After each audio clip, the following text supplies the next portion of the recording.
Le 10h midi, Sud Radio Média, Valérie Expert, Gilles Gansman. Bonjour à toutes et à tous, bonjour Gilles. Bonjour Valérie. Bonjour Joseph Coriat, merci d'être avec nous. Vous êtes journaliste, vous avez ce soir réalisé un document très fort, Nos vies avec Parkinson, qui sera diffusé sur France 5 à 21h05 dans le cadre d'enquêtes de santé. La maladie de Parkinson qui touche près de 300 000 personnes en France, 270 000 très exactement, 25 nouveaux cas chaque année. C'est une pathologie qui est assez complexe, compliquée, vous en êtes vous-même atteint. Oui, et on va revenir avec vous sur ces différents témoignages qui illustrent en fait cette maladie, vivre avec cette maladie, les traitements, les hypothèses des origines. Et vous me disiez qu'il y a de plus l'âge moyen diminue en fait. Je sais parce que vous êtes jeune, vous avez quel âge 42 ans. 42 ans, ça s'est déclaré quand vous en aviez 38. Oui. Et l'âge, on observe une diminution de l'âge des patients atteints par la maladie de Parkinson. Oui, c'est ça. C'est un des clichés qu'on voulait déconstruire avec ce documentaire, c'est que c'est plus du tout une maladie de vieux, de personnes âgées. L'âge moyen de diagnostic de la maladie ne fait que reculer. Là, il est passé sous les 60 ans en France. Ouais, c'est ce que j'ai découvert moi dans le document, parce qu'effectivement on se dit que c'est une maladie qui touche plutôt les gens qui ont plus de 70 ans, et en fait pas du tout. Les témoignages que vous avez, on va en reparler avec vous dans un instant. C'est quoi en fait la maladie de Parkinson pour nos auditeurs? C'est un vieillissement prématuré de neurones qui fabriquent la dopamine. Donc la dopamine, c'est un neurotransmetteur qui sert à la fois à des fonctions cognitives et à des fonctions motrices. Et évidemment, les premiers symptômes qu'on observe, qu'on voit chez les gens, c'est les symptômes moteurs, parmi lesquels le tremblement ou les raideurs ou la lenteur. Mais il y a bien sûr plein de symptômes cognitifs.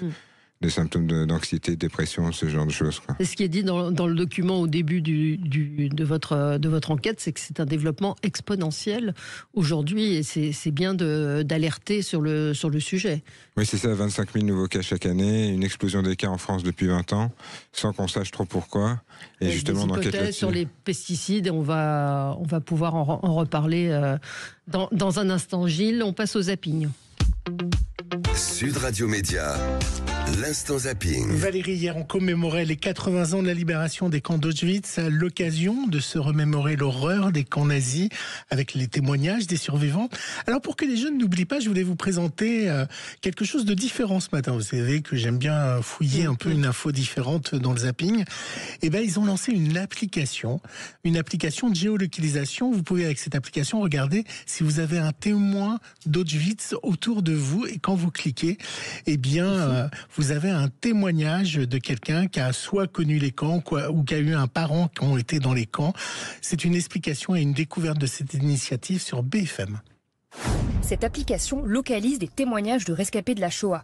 La Shoah, c'est 6 millions de juifs tués par le régime nazi, et pourtant près d'un jeune sur deux n'en a pas entendu parler ou ne sait pas vraiment ce que c'est. L'application est très simple, elle fonctionne à partir de la géolocalisation et permet de se balader sur la carte pour voir si une personne proche de vous a témoigné. Il y a 3 ans, j'entends hurler, j'ouvre la fenêtre, il y avait un défilé, on criait « mort aux juifs ». L'objectif, c'est que les gens réagissent enfin quand on s'attaque aux juifs. Et ce n'est toujours pas le cas. Dire aux jeunes, ne laissez pas passer, en fait. Ne faites pas partie de ceux qui laissent harceler celui d'à côté, pour quelle que soit la raison. C'est une application assez incroyable. Je l'avais noté et je ne l'ai pas ramené, mais je vous dirai ça après la pub, c'est promis. Hier, François Bayrou était sur LCI. Il s'est montré particulièrement touché par la mort de Elias, 14 ans, tué pour un portable. Il a annoncé en direct sur LCI un projet de loi pour renforcer les crimes des mineurs. Cette proposition de loi, elle consiste à faire que 16 ans, 17 ans, avant d'être majeur, vous puissiez être jugé dès l'instant que vous faites des actes graves, vous puissiez être jugé immédiatement dans les 48 ou 72 heures qui viennent. Pour être très concret, c'est une responsabilité pénale supplémentaire qui sera introduite pour certains types de mineurs. C'est une responsabilité et c'est la possibilité de juger immédiatement. Vous savez bien que lorsqu'un mineur commet un acte comme cela, vol, violence, aujourd'hui ces jeunes ont pour la plupart le sentiment que de toute façon il leur arrivera rien. Si le jugement traîne 6 mois, 8 mois, le sentiment d'impunité est renforcé. J'imagine que vous On va en reviendrez avec parler, vos évidemment. débatteurs dans la deuxième partie à 11h, 10h45 sur Sud Radio. De son côté, vous avez vu comment j'ai fait ça en chantant? Très bien, ouais. De son côté, Gérald Darmanin a annoncé la création d'un parquet national d'anticriminalité avec 150 magistrats pour lutter contre le narcotrafic. Mais alors seulement, Valérie, les deals de nos jours ne se font plus forcément au bas des immeubles. Un reportage incroyable de France 2 hier. Les supermarchés de la drogue sont sur vos applis les plus populaires. TikTok, entre autres. Vous pouvez acheter de la drogue comme dans un supermarché. Ouais. Sur les applis, c'est plus du tout en bas de chez vous. Et si le plus gros point de deal n'était plus au coin de la rue, mais sur n'importe quel téléphone? Sur TikTok, Snapchat, Telegram, nous avons plongé dans ce qui s'apparente à un gigantesque supermarché numérique de la drogue. Notre enquête démarre sur cette publicité diffusée sur le réseau Telegram. Chez nous, vous trouverez des produits de haute qualité en provenance des 4 coins du monde sans même vous déplacer. Une voix professionnelle et rassurante. Vente des produits de qualité. Une livraison rapide. Tous les codes du commerce légal sont là. Pourtant, nous sommes sur une boutique de vente en ligne de stupéfiants. Des groupes comme celui-ci auxquels on s'abonne en un clic, nous en avons identifié des centaines. Sous le nom de Coffee, référence au coffee shop d'Amsterdam, où la consommation de cannabis est légale. Les trafiquants proposent, vidéo à l'appui, quantité de drogues différentes. Cocaïne, kétamine, cannabis. Comme sur un menu, les prix sont affichés. Les horaires de livraison à domicile clairement indiqués. Un système de carte de fidélité récompense même les clients réguliers. C'est dingue. Vous continuez à travailler malgré la maladie? Oui, parce que j'ai la chance d'avoir une évolution assez lente pour l'instant et une maîtrise de mes symptômes grâce au traitement médicamenteux. Donc oui, je continue à travailler normalement. Et vous vous intéressez à tous les types de sujets, tous les types d'enquêtes? Oui, bien sûr. Ouais. Même si j'ai longtemps travaillé dans des émissions de plateau, en télé, mais je m'intéresse à tous les sujets d'enquête.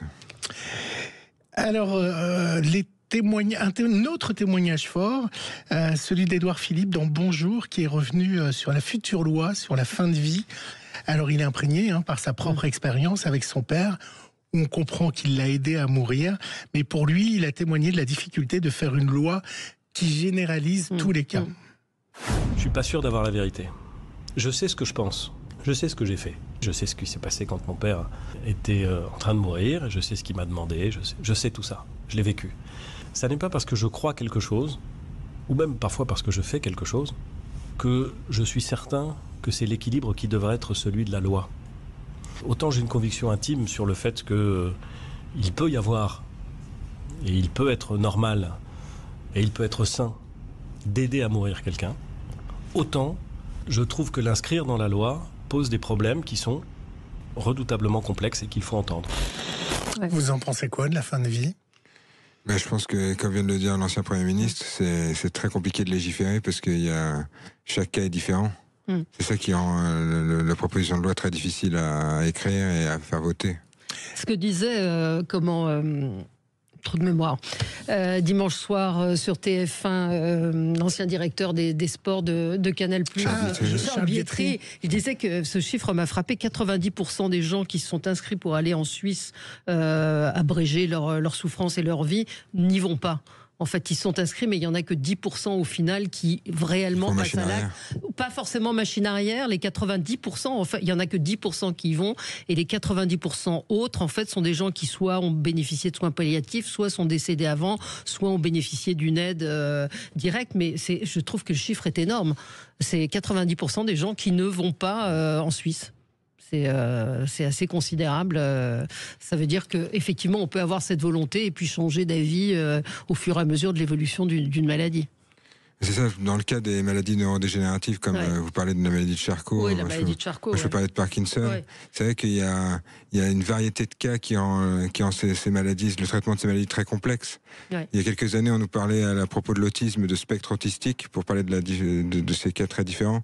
Je pense qu'on peut parler de la même façon de spectre parkinsonien. Absolument. Et quand on vous annonce la maladie, c'est quelque chose qui vous vient en tête de finir votre vie, ou vous avez eu plutôt le réflexe de dire je vais me battre et je vais lutter? Oui, j'ai pas du tout de pulsion de mort ou quoi que ce soit, puisque je sais que c'est une maladie avec laquelle on peut vivre un certain nombre d'années à peu près normalement. quand on trouve le bon dosage avec les médicaments, il y a ce que les médecins appellent la lune de miel, même si les choses finissent par se gâter inexorablement. Mais je considère que oui, que les progrès de la recherche et l'espoir transmis par tout ce qui se passe en France et dans le monde permet de continuer à vivre et de penser avec optimisme à l'avenir. Et on voit dans votre documentaire qu'on va pouvoir voir ce soir sur France 5, effectivement des cas aujourd'hui, des applications médicales qui font qu'on peut grandement améliorer en allant toucher dans le cerveau directement la partie défaillante. Oui, la stimulation cérébrale profonde, quand on est allé filmer, notamment à Rouen. Valérie, c'est ça, Cathy, oui.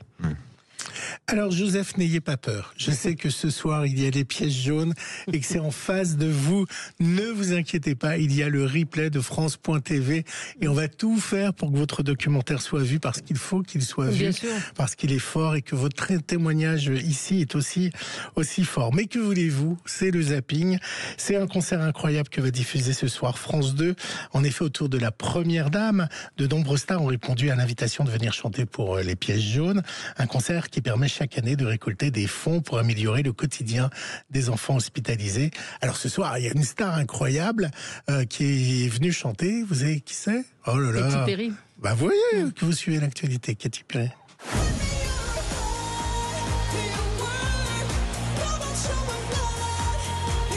Sinon les autres je les connais pas. Non, comme vous êtes Valérie. Vous voulez dire quelque chose? Non, je me méfie beaucoup de Katy Perry en face de mon documentaire, effectivement. Donc voilà. Mais notre réalisateur a assisté à l'enregistrement. C'était très bien. Il m'a dit avec beaucoup de coupes. C'était un peu long. L'enregistrement. L'application s'appelle Les Derniers. On en a parlé hier. On en a parlé hier avec Alexandra Spinner parce que la région Île-de-France a énormément contribué à ce que cette application, mais elle nous l'avait moins bien expliqué que vous, si je puis me permettre. Ah, c'est gentil. Voilà. Les Derniers. Donc vous allez sur les applis. C'est une application. C'est pas un site, c'est une application. Vous allez sur Google et vous trouvez Les Derniers. Voilà, vous trouvez Les Derniers. Et c'est tout à fait intéressant. On se retrouve dans un instant. Avec Joseph Corriat pour parler de cette enquête de santé ce soir, nos vies avec Parkinson. Et dans le communiqué de France Télévisions, c'est sous-titré La moins connue des maladies connues. Et c'est pour ça que ce document est très important. À tout de suite. Le 10h midi, Sud Radio Média, Valérie Expert, Gilles Gansman. Sud Radio Média, l'invité du jour. L'invité du jour, journaliste, et ce soir, vous pourrez voir son enquête dans le cadre d'enquête de santé sur France 5 à 21h05, Nos vies avec Parkinson, la moins connue des maladies connues. Effectivement, on a une image de personnes plutôt âgées, prises de tremblements, et en fait, on découvre un certain nombre de témoignages de personnes qui sont plutôt jeunes. Vous êtes jeune, vous également, vous avez 42 ans, vous avez été touché par la maladie, diagnostiqué alors que vous n'aviez que 38 ans. Ça touche 270 000 en France. 25 nouveaux cas se déclarent chaque année. Je vous propose d'écouter le début du document qui va vous donner une idée un peu du ton de ce que vous pourrez voir ce soir. C'est la bande-annonce, oui. Moi, c'est Joseph. Je suis journaliste, auteur. J'ai alors 38 ans et on m'annonce que j'ai la maladie de Parkinson. Quels sont vos symptômes aujourd'hui? J'ai du mal à me concentrer, beaucoup de fatigue. Tous les gestes me demandent un effort. C'est la moins connue des maladies connues. Il y a une explosion des cas en France et dans le monde. On ne sait pas la guérir, mais on peut mieux vivre avec. On appelle ça la stimulation cérébrale profonde. Ça change la vie. La maladie continue d'évoluer, mais peut-être plus doucement. Nos vies avec Parkinson. Un documentaire suivi d'un débat en direct dans Enquête de santé, présenté par Marina Carrère d'Ancos, mardi soir dès 21h05 sur France 5 et sur la plateforme France.tv. Alors vous dites que vous avez voulu ce document pour faire témoigner des gens plutôt jeunes, c'est ce qu'on voit dans le document, et déconstruire un peu les clichés sur cette maladie. Oui, voilà, c'est l'objectif qu'on a poursuivi avec mon complice Guillaume Leblond. C'était déconstruire ces clichés sur la maladie. Donc j'en ai parlé tout à l'heure sur l'âge. Sur l'âge moyen des malades, mais aussi sur tous les symptômes, puisqu'on réduit cette maladie au tremblement. Alors que France Parkinson dénombre pas moins d'une 60aine de symptômes. Nous, on en décrit à peu près une vingtaine dans le documentaire. Et tous ces symptômes, il faut les faire entendre au grand public. Quels sont-ils, justement quels sont les symptômes, mis à part le tremblement, qu'on ne voit pas et qu'on n'imagine pas avec Parkinson? Au niveau moteur, il y a tout ce qui est raideur musculaire, perte de la motricité fine, lenteur générale. Il peut y avoir ce qu'on appelle les freezes après, c'est-à-dire on bloque quand on marche. En fait, tout ce qu'on fait de manière inconsciente parfois, marcher ou lever le bras ou saisir des objets peut s'avérer terriblement compliqué.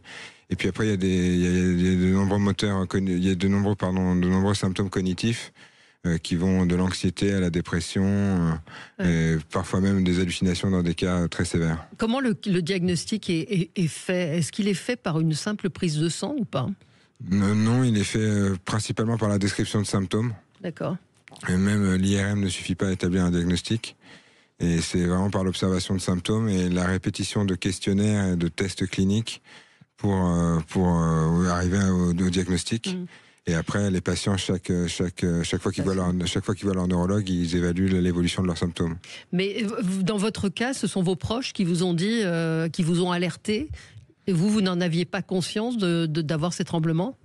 C'est-à-dire qu'au début, j'y faisais pas beaucoup attention. Je prenais ça comme de la fatigue musculaire ou de la fatigue tout court. Et après, c'est vrai que j'ai rapidement fait le lien. Et après, j'ai réinterprété des symptômes plus anciens, comme une raideur à la jambe gauche quand je cours, et des crispations aux pieds, et que j'ai réinterprété comme des symptômes. Comment ils ont réagi, les personnes que vous avez appelées, pour leur dire j'aimerais vous rencontrer et parler de vous et vous mettre à l'image, sachant que ça peut être compliqué d'être à l'image quand on a Parkinson ou communiquer sur le fait qu'on est malade? Oui, parce que c'est souvent une maladie dont on a honte et où il y a une certaine période de déni. Ce qui rend parfois le diagnostic plus difficile d'ailleurs. Mais en l'occurrence, c'est des personnes, certains je les connaissais déjà, puisque ce documentaire, je l'ai écrit il y a quelques mois avant de le proposer à France Télé. Et par le réseau France Parkinson, j'en ai connu comme Guillaume et Anthony, les plus jeunes qu'on voit dans le documentaire, ou Bertrand. Et ce qui m'intéressait chez eux, c'est au-delà de leur condition de malade, c'était l'espoir qu'ils transmettent en faisant des choses parfois incroyables. C'est qu'on vit avec la maladie, qu'il y a différentes formes, différentes atteintes, différentes progressions, mais que ces gens-là gardent une vie à peu près normale.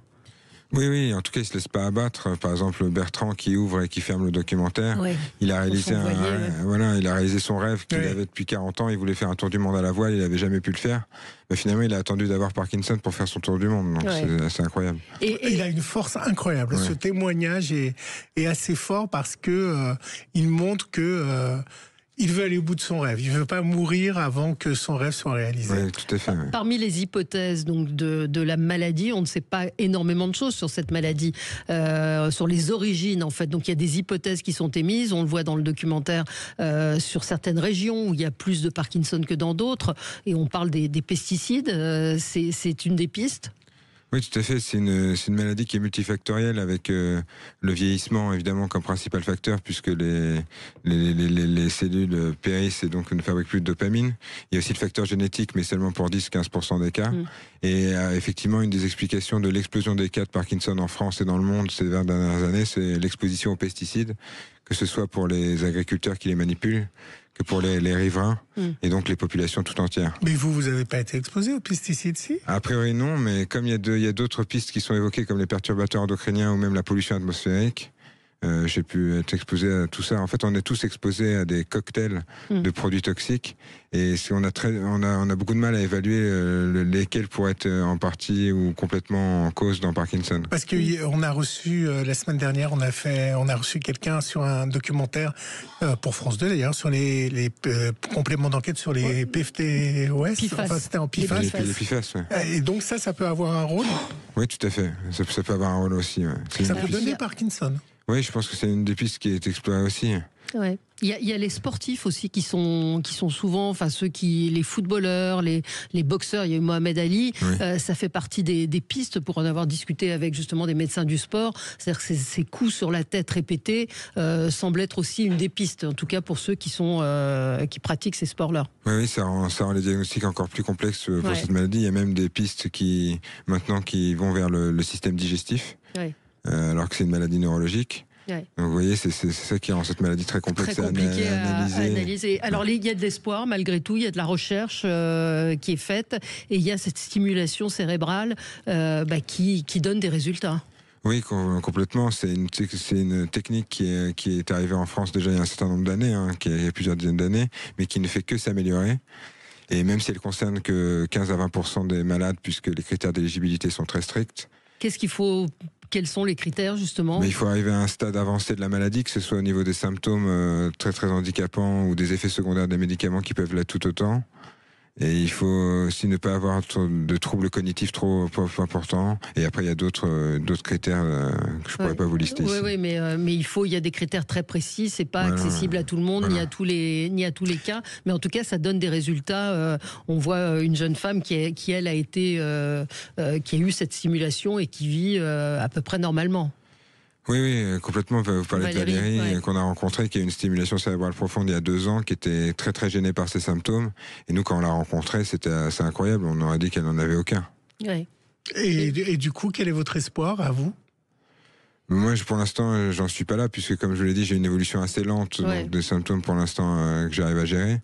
Mais c'est sûr que ça fait rêver ce genre de technique. D'autant qu'il y a d'autres types d'opérations qui vont arriver, notamment par ondes.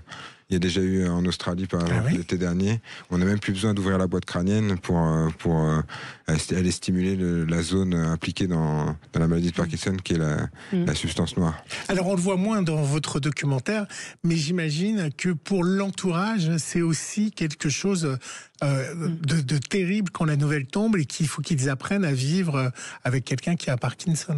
Oui, il faut. On parle beaucoup ces derniers mois des aidants en France. Ben là, on est complètement dedans avec Parkinson aussi.